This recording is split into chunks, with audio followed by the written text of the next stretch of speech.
you have a business mentor? Why do you even need one? Well, let's talk about that today. Good afternoon, y'all. Thomas Joyner with Business on Purpose here.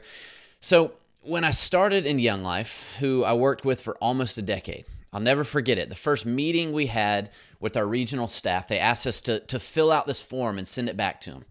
And they asked for two names. First was the name of someone who's a peer, someone who's kind of praying for you, who knows you well, and who's really just walking alongside you as a friend. Now, that was easy for me. You know, I had some great friends, and I had no problem kind of writing down or thinking through 4 or 5 names to write down. The second thing that it asked for is a mentor's name.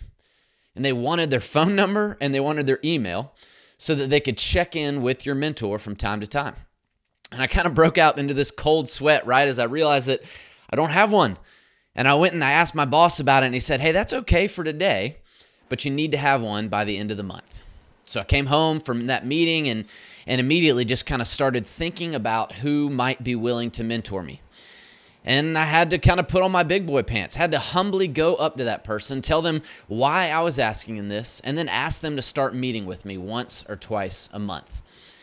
But here's what I quickly came to realize about this relationship. That it started off a little awkward, but as we met every other week for lunch, I soon began to just start feeling comfortable that everything topic-wise was on the table.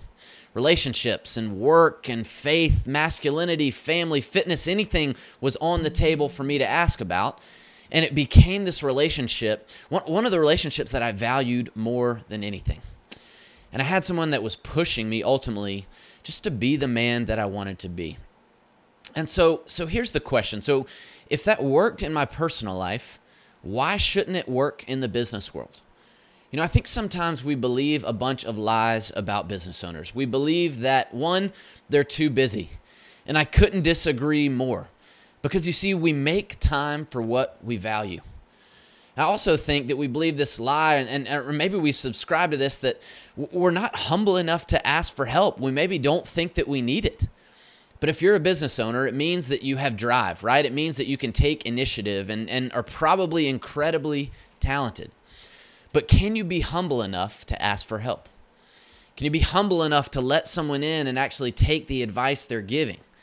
That can be a huge, huge challenge. The last thing I'll say is I think that we believe this lie that we're the only business that has certain issues. Here's a little trade secret. You're not the only one struggling with employees or cash flow or training or vision. Others just learn to hide it better. You're not alone in this. Trust me, there's not a problem that your business is experiencing that someone else hasn't already walked through and dealt with, and probably learned both the wrong way to deal with it and the right way to deal with it. So don't get stuck feeling alone in your problems. So how do you go about finding a mentor or a coach for your business? Well, find someone whose business looks like what you want yours to look like. When I needed a mentor, I looked for somebody whose marriage I respected and who was a step ahead of me in life. And that process was simple. I just went up to him and I said, hey, I respect who you are as a person, as a man, as a leader, and I've been wanting to have somebody kind of speak into my life and just someone I can bounce things off of a couple times a month. Would you be willing to do that?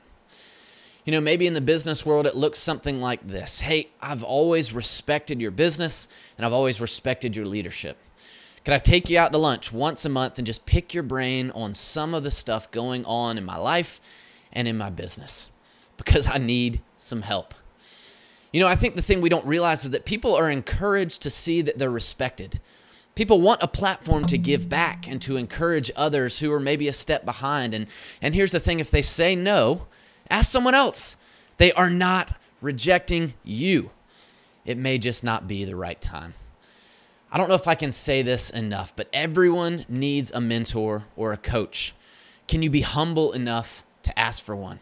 Think about great athletes. Think about great writers, great leaders. They're almost always directly linked to a great coach, to a great mentor, or maybe even a great group of individuals surrounding them and offering them feedback. You do not have to do it alone. We tell people this all the time. Whether you hire us or not is irrelevant. Hire a coach or find someone to speak into your life. It's the only way to get where you want to go as a business owner and a person. Here's the last thing I'll add here. When you have a mentor or a business coach, turn around and do the same for someone else. There's always somebody a step or two ahead of you in life and in business, and there's always someone a step or two behind. Be for someone else what you want someone else to be for you. Be for someone what you want someone else to be for you. That's what I got today, guys. I hope you take that to heart. I hope you grab a mentor. I hope you humble yourselves and just go put yourselves out there. It's worth it. Have a great weekend. Do not forget, subscribe to our YouTube channel, the My Business on Purpose podcast, for some incredible content every week. 8,000 downloads in January. It's exciting stuff. We're excited that people are grabbing a hold of this and are really implementing this in their businesses. So have a great weekend. Take care.